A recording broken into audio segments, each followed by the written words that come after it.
L'onction est en relation étroite, d'une part avec la vocation et d'autre part avec l'action ou l'activité qui en découle. Dieu cherche à fixer notre attention.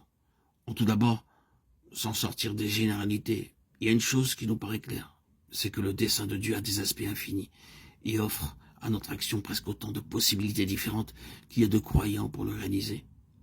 Le plan de Dieu peut exiger de celui-ci qu'il travaille dans une fabrique, de celui-là qu'il reste à son atelier, de cet autre qu'il enseigne à l'école, d'un autre encore qu'il consacre tout son temps au ministère de la parole au près ou au loin. Nous pourrions ainsi passer en revue toutes les vocations que les enfants de Dieu sont appelés à remplir sur cette terre et découvrir que chacune d'elles est en relation d'une sorte ou d'une autre avec un des aspects du plan éternel de Dieu. À condition, naturellement, que les intéressés soient à la place qu'ils occupent de par la volonté de Dieu. Il en résulte que chacun d'eux peut avoir et doit avoir une pleine bénédiction de Dieu.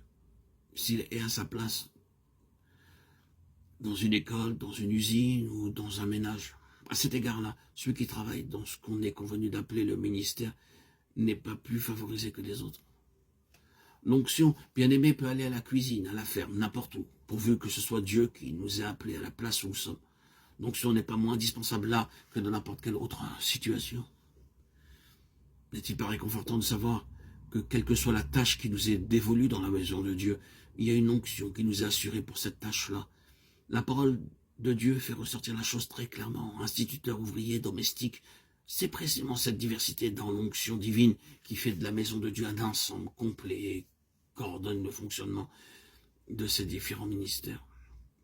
Il est très important, cela va de soi, que nous soyons à notre place par la volonté de Dieu. Et à cet égard, j'ai le sentiment que nous avons grand besoin à l'heure actuelle d'être plus prudents et de ne rien entreprendre sans avoir mûri la chose devant Dieu et avoir acquis la certitude que c'est lui qui nous ouvre le chemin. C'est nécessaire, parce que si c'est Dieu qui nous appelle, il y a une onction qui nous est réservée pour ce travail. Et l'œuvre de Dieu tout entière est solidaire de l'attitude que nous prenons. Ce qu'il importe de comprendre, c'est que l'onction du Saint-Esprit n'est pas le privilège exclusif de ceux que nous classons parmi les serviteurs de Dieu, pasteurs, évangélistes, missionnaires. L'onction est pour tous les membres de la maison de Dieu. Car nous avons tous une mission à remplir ici-bas sur la terre et nous avons tous notre place marquée dans l'œuvre d'ensemble que Dieu a confiée à son peuple.